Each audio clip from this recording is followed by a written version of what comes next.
Hello everyone.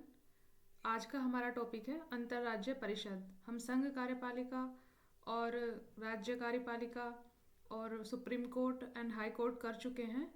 अब आज के टॉपिक में हम अंतर्राज्य परिषद और कुछ महत्वपूर्ण आयोग करेंगे। ठीक है, तो स्टार्ट करते हैं हम अपना टॉपिक। अंतर्राज्य परिषद संविधान के अनुच्छेद 263 के अंतर्गत केंद्र एवं राज्यों के बीच समन्वय स्थापित करने के लिए राष्ट्रपति एक अंतर्राज्य परिषद की स्थापना करता है। कौन करता है? राष्ट्रपति। पहली बार जून 1990 ईस्वी में अंतर्राज्य परिषद की स्थापना की गई, जिसकी पहली बैठक 10 अक्टूबर 1990 को हुई थी। इसमें निम्न सदस्य होते हैं: प्रधानमंत्री तथा उनके द्वारा मनोनीत 6 कैबिनेट स्तर के मंत्री, सभी राज्यों एवं संघ राज्य क्षेत्रों के मुख्यमंत्री एवं संघ राज्य क्षेत्र के प्रशासक। अंतर्राज्य परिषद की बैठक वर्ष में 3 बार की जाएगी, जिसकी अध्यक्षता प्रधानमंत्री या उनकी अनुपस्थिति में प्रधानमंत्री द्वारा नियुक्त कैबिनेट स्तर का मंत्री करता है। परिषद की बैठक के लिए आवश्यक है कि कम से कम 10 सदस्य अवश्य उपस्थित हों।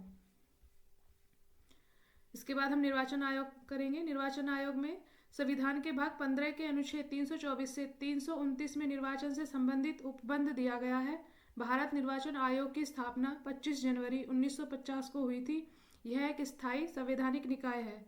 अक्सर यहाँ से क्वेश्चन बनता है कि निर्वाचन आयोग किस तरह का निकाय है, तो यह एक स्थायी और संवैधानिक निकाय है। भाग 15 अनुच्छेद 324 से 329 तक। कई बार क्वेश्चन ये भी पूछा गया है कि निर्वाचन आयोग किस भाग में दिया गया, तो भाग 15 में। निर्वाचन आयोग का गठन मुख्य निर्वाचन आयुक्त एवं अन्य निर्वाचन आयुक्तों से किया जाता है, जिनकी नियुक्ति राष्ट्रपति के द्वारा की जाती है। मुख्य चुनाव आयुक्त का कार्यकाल 6 वर्ष या 65 वर्ष की आयु जो भी पहले हो तब तक होगा। अन्य चुनाव आयुक्तों का कार्यकाल 6 वर्ष या 62 वर्ष की आयु जो पहले हो तब तक रहता है। मुख्य चुनाव आयुक्त व अन्य चुनाव आयुक्तों को सर्वोच्च न्यायालय के न्यायाधीशों के बराबर वेतन एवं भत्ते प्राप्त होंगे। पहले चुनाव आयोग एक सदस्यीय आयोग था, परंतु अक्टूबर 1993 ईस्वी में 3 सदस्यीय आयोग बना दिया गया। निर्वाचन आयोग के कार्य देख लेते हैं। फर्स्ट है चुनाव क्षेत्रों का परिसीमन। सेकंड है मतदाता सूचियों को तैयार करवाना। थर्ड है विभिन्न राजनीतिक दलों को मान्यता प्रदान करना। फोर्थ है राजनीतिक दलों को आरक्षित चुनाव चिन्ह प्रदान करना।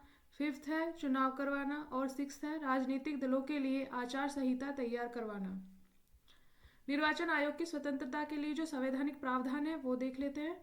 फर्स्ट है निर्वाचन आयोग एक संवैधानिक संस्था है। हमेशा क्वेश्चन बनता है कि संवैधानिक संस्था है, संवैधानिक संस्था है, तो ये संवैधानिक संस्था है, अर्थात इसका निर्माण संविधान ने किया है। सेकंड है मुख्य चुनाव आयुक्त एवं अन्य चुनाव आयुक्तों की नियुक्ति राष्ट्रपति करते हैं। थर्ड है मुख्य चुनाव आयुक्त को महाभियोग जैसी प्रक्रिया से हटाया जा सकता है, मतलब मुख्य चुनाव आयुक्तों को महाभियोग जैसी प्रक्रिया से ही हटाया जा सकता है। फोर्थ है मुख्य चुनाव आयुक्त का दर्जा सर्वोच्च न्यायालय के न्यायाधीश के समान ही है। फिफ्थ है नियुक्ति के पश्चात मुख्य चुनाव आयुक्त एवं अन्य चुनाव आयुक्तों की सेवा शर्तें कोई अलाभकारी परिवर्तन नहीं किया जा सकता। सिक्स्थ है मुख्य चुनाव आयुक्त एवं अन्य चुनाव आयुक्तों का वेतन भारत की संचित निधि में से दिया जाता है। अब राष्ट्रीय दल का दर्जा हासिल करने के लिए क्या आवश्यक शर्तें हैं वो देख लेते हैं।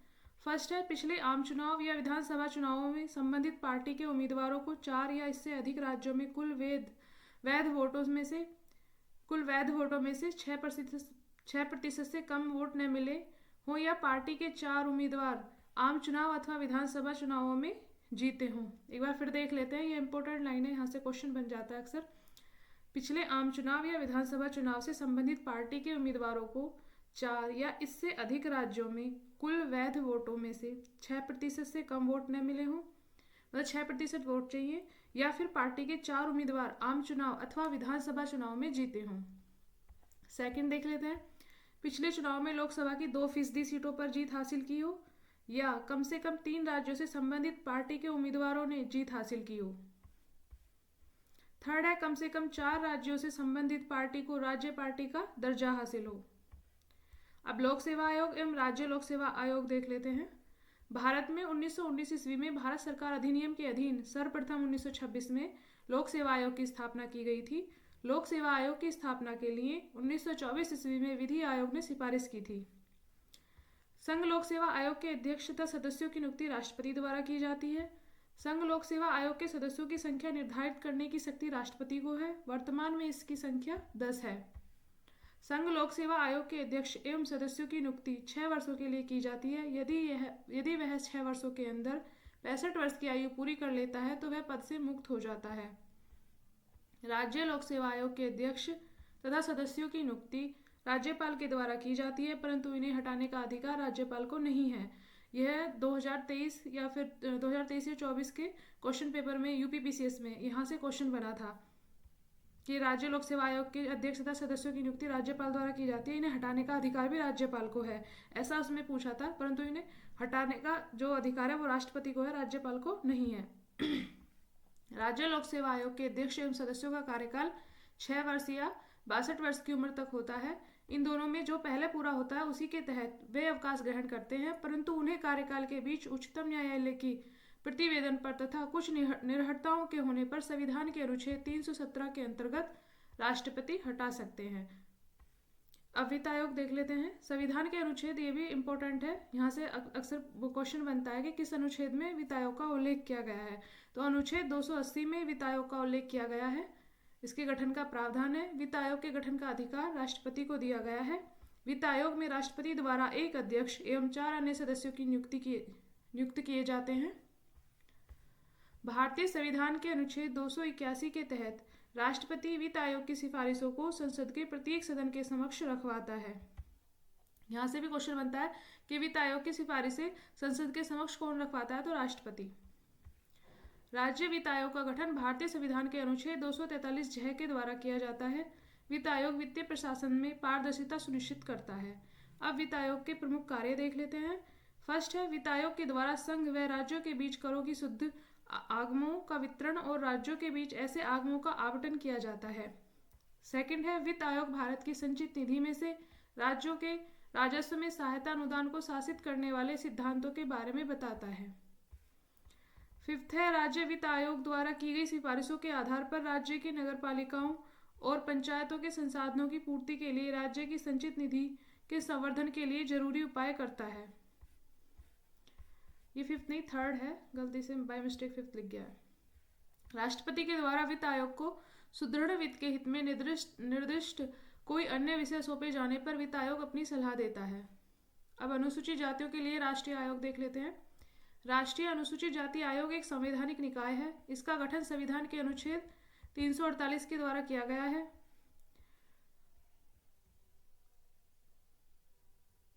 उन्नीस सौ 1990 के 65वें संविधान संशोधन अधिनियम जो 13/3/1992 के लिए एक राष्ट्रीय आयोग की स्थापना की गई, इस संवैधानिक प्रभाव में आया के द्वारा अनुसूचित जातियों एवं जनजातियों के आयोग ने अनुसूचित जाति एवं जनजाति आयुक्त के साथ ही 1987 में सरकार द्वारा स्थापित आयोग का स्थान लिया।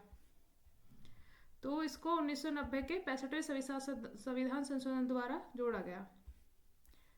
2003 के 89वें संविधान संशोधन अधिनियम जो 19/2/2004 से प्रभाव में आया के द्वारा इसे राष्ट्रीय आयोग को 2 विभागों में विभाजित किया गया, जिसके तहत राष्ट्रीय अनुसूचित आयोग अनुच्छेद 338 के अंतर्गत 338 के अंतर्गत एवं राष्ट्रीय अनुसूचित जनजाति आयोग अनुच्छेद 338 के कै के अंतर्गत नामक 2 नए आयोग बनाए गए, मतलब एक 338 और एक 338 कै। वर्ष 2004 में राष्ट्रीय अनुसूचित आयोग अस्तित्व में आया। आयोग में एक अध्यक्ष, एक उपाध्यक्ष एवं 3 अन्य सदस्य हैं। इनके कार्यकाल 3 वर्ष का होता है। वे 2 कार्यकाल से अधिक के लिए नियुक्ति के पात्र नहीं होंगे, मतलब अधिक से अधिक 2 कार्यकाल पर नियुक्त हो सकते हैं। अध्यक्ष, उपाध्यक्ष एवं सदस्यों की नियुक्ति राष्ट्रपति के द्वारा की जाती है। अब आयोग के मुख्य कार्य देख लेते हैं। फर्स्ट है, अनुसूचित जातियों के संवैधानिक संरक्षण से संबंधित सभी मामलों का निरीक्षण एवं अधीक्षण करना तथा उसके क्रियान्वयन की समीक्षा करना। सेकंड है, अनुसूचित जातियों के हितों का उल्लंघन करने वाले किसी मामले की जांच पड़ताल एवं सुनवाई करना। थर्ड है, अनुसूचित जातियों के संरक्षण के संबंध में उठाए गए कदमों एवं किए जा रहे कार्यों के बारे में राष्ट्रपति को प्रतिवर्ष या जब भी आवश्यक हो प्रतिवेदन प्रस्तुत करना। यह आयोग आगल भारतीय समुदाय के संबंध में भी उसी प्रकार कार्य करेगा जिस प्रकार वह अनुसूचित जातियों के लिए करता है, अनुच्छेद 338 के खंड 10 में दिया गया है। 2018 तक आयोग को अन्य पिछड़ा वर्ग ओबीसी के संबंध में भी समान कार्य करने की आवश्यकता थी। इसे 2018 के 102वें संविधान संशोधन अधिनियम द्वारा इस जिम्मेदारी से मुक्त कर दिया गया है। अनुसूचित जनजातियों के राष्ट्रीय आयोग देख लेते हैं। राष्ट्रीय अनुसूचित जनजाति आयोग भी एक संवैधानिक निकाय है। यहाँ से अक्सर क्वेश्चन बनता है कि संवैधानिक है, संवैधानेतर है, तो ये संवैधानिक निकाय है। इसका गठन संविधान के अनुच्छेद 338 क के द्वारा किया गया है। 2003 के 89वें संविधान संशोधन अधिनियम जो 19/2/2004 से प्रभाव में आया के द्वारा संविधान में एक नया अनुच्छेद 238 क जोड़ा गया, जिसके अंतर्गत यह आयोग बना। इसमें भी एक अध्यक्ष, एक उपाध्यक्ष एवं 3 सदस्य होते हैं। सभी की नियुक्ति राष्ट्रपति के द्वारा होती है, जिसका कार्यकाल 3 वर्ष का होता है। 2 कार्यकाल से अधिक के लिए नियुक्ति नहीं होती। आयोग अपना वार्षिक प्रतिवेदन राष्ट्रपति को प्रस्तुत करता है। यदि आवश्यक समझा जाता है तो समय से पहले भी आयोग अपना प्रतिवेदन दे सकता है। राष्ट्रीय पिछड़ा वर्ग आयोग। राष्ट्रीय पिछड़ा वर्ग आयोग अधिनियम 1993 द्वारा राष्ट्रीय पिछड़ा वर्ग आयोग की स्थापना 1993 में की गई थी। 102वें संविधान संशोधन अधिनियम 2018 के तहत संविधान में एक नए अनुच्छेद 338 ख का प्रावधान किया गया, जो पिछड़ा वर्ग आयोग को एक संवैधानिक दर्जा प्रदान करता है। यानी पिछड़ा वर्ग आयोग अब एक संवैधानिक संस्था है। आयोग का एक अध्यक्ष, एक उपाध्यक्ष तथा 3 सदस्य होते हैं। इन सभी का कार्यकाल 3 वर्ष का होता है। वे 2 कार्यकाल से अधिक के लिए नियुक्ति के पात्र नहीं होते। इनकी नियुक्ति राष्ट्रपति के द्वारा की जाती है। केंद्र सरकार तथा राज्य सरकारों को सामाजिक शैक्षणिक रूप से पिछड़े वर्गों को प्रभावित करने वाले समस्त नीतिगत मामलों पर आयोग से परामर्श लेना है। हालांकि 2021 के 105वें संशोधन अधिनियम ने राज्य सरकारों को अपने स्वयं के उद्देश्यों के लिए सामाजिक और शैक्षिक रूप से पिछड़े वर्गों की सूची की तैयारी और रखरखाव के संबंध में आयोग के साथ इसे परामर्श से छूट दी। अब तक गठित वित्त आयोग के हमने ऊपर वित्त आयोग देखा था, लेकिन उसके जो अब तक के जितने भी नियुक्तियां हुई हैं उनको देख लेते हैं। जो भी अध्यक्ष रहे हैं उनका नाम देख लेते हैं, क्योंकि अक्सर यहाँ से क्वेश्चन बन जाता है। वित्त आयोग पहले के थे केसी नियोगी, दूसरे के थे संथानम, तीसरे के ए.के. चंदा, चौथे के डॉक्टर पी.वी. राजमन्नार, 5वें के महावीर त्यागी, छठे के थे पी. ब्रह्मानंद रेड्डी, 7वां जे.पी. सेल्ट, 8वां वाई.पी. चौहान, 9वां एन.के.पी. साल्वे, 10वां के.सी. पंत, 11वां प्रोफेसर ए.एम. खुसरो और 12वां डॉक्टर सी. रंगराजन, 13वां डॉक्टर विजय एल. केलकर, 14वां वाई.वी. रेड्डी और 15वां एन.के. सिंह। सारे तो जरूरी नहीं है, एक तो 11वें से लेके 15वें तक यहाँ से अक्सर क्वेश्चन बनता है। और केसी नियोगी और संथानम और राजमन्नार, यहाँ से भी क्वेश्चन कई बार बना है। तो ये आप लोग एक बार ये टेबल देख लीजिएगा अच्छे से। अब कुछ PYQs देख लेते हैं वित्त आयोग से रिलेटेड। फर्स्ट है, सामान्य रूप में भारत में प्रति 5 वर्ष बाद वित्त आयोग की नियुक्ति की जाती है। ऑप्शन ए, राज्यों की वित्तीय स्थिति निर्धारित करने के लिए। ऑप्शन बी है केंद्र सरकार की वित्तीय स्थिति निर्धारित करने के लिए। ऑप्शन सी है केंद्र सरकार के वित्तीय संसाधन निर्धारित करने के लिए। और ऑप्शन डी है केंद्रीय अनुदान और संघ के राजस्व में राज्यों का अंश निर्धारित करने के लिए। तो इसका ऑप्शन डी ही सही है, केंद्रीय अनुदान और संघ के राजस्व में राज्यों का अंश निर्धारित करने के लिए। इसकी व्याख्या देख लेते हैं। संविधान का अनुच्छेद 280 प्रत्येक 5 वर्ष के अंतराल पर एक वित्त आयोग के गठन का प्रावधान करता है। इसका मुख्य कार्य संघ और राज्यों के बीच करों के शुद्ध आगमों के वितरण के बारे में और राज्यों के बीच ऐसे आगमों के आवंटन के तरीके के संबंध में राष्ट्रपति को सिफारिश प्रस्तुत करना है। वित्त आयोग भारत की समेतिक निधि यानी कि संचित निधि से राज्यों के राजस्व में सहायता अनुदानों को शासित करने वाले सिद्धांतों की भी अनुशंसा करता है। यह अपनी रिपोर्ट राष्ट्रपति को सौंपता है। ध्यातव्य है कि पहले वित्त आयोग का गठन केसी नियोगी की अध्यक्षता में 22 नवंबर 1951 को किया गया था। सेकंड क्वेश्चन है, निम्न में से किस एक की सिफारिशों के आधार पर संघ एवं राज्यों के बीच वित्तीय वितरण होता है। ऑप्शन है वित्त आयोग, बी अंतर्राज्य काउंसिल, सी है योजना आयोग और डी है सहकारिता आयोग। तो इसमें ऑप्शन ए सही है, वित्त आयोग।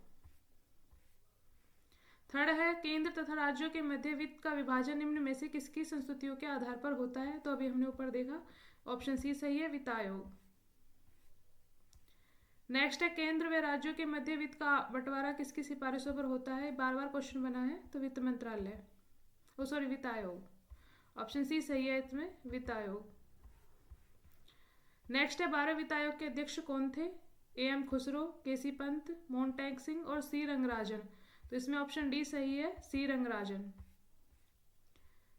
नेक्स्ट है 13वें वित्त आयोग के अध्यक्ष कौन थे? ऑप्शन ए इंदिरा राजरामन, बी विजय केलकर, सी रंगराजन और उपयुक्त में से कोई नहीं। तो ऑप्शन बी सही है, विजय केलकर। नेक्स्ट है 14वें वित्त आयोग का अध्यक्ष निम्नलिखित में से कौन था? Option A Shanta Kumar, B C Rangarajan, C Y V Reddy और उपयुक्त में से कोई नहीं। तो ऑप्शन सी सही है, वाई वी रेड्डी। वित्त आयोग का एक चेयरमैन होता है और ऑप्शन ए 7 सदस्य होते हैं या 5 अन्य सदस्य या फिर सी 4 अन्य सदस्य। तो ऑप्शन सी सही है, 4 अन्य सदस्य होते हैं। नेक्स्ट क्वेश्चन है निम्नलिखित में से कौन वित्त आयोग द्वारा की गई प्रत्येक सिफारिश को संसद के प्रत्येक सदन के समक्ष रखवाएगा? ऑप्शन ए भारत के राष्ट्रपति, बी लोकसभा का अध्यक्ष, सी भारत का प्रधानमंत्री और डी संघीय वित्त मंत्री। तो इसका ऑप्शन ए सही है, भारत का राष्ट्रपति। नेक्स्ट है निम्नलिखित वक्तव्यों पर विचार कीजिए और नीचे दिए गए कूट से सही उत्तर चुनिए। ऑप्शन ए है राज्य वित्त आयोग एक संवैधानिक निकाय है। कारण है आर, संघीय वित्त आयोग पंचायतों को वित्तीय सहायता देने के लिए संस्तुति नहीं कर सकता। तो इसमें ऑप्शन सी सही है, ए सही है, परंतु आर गलत है। तो यहाँ पे हमारा ये वीडियो समाप्त होता है। Thank you everyone.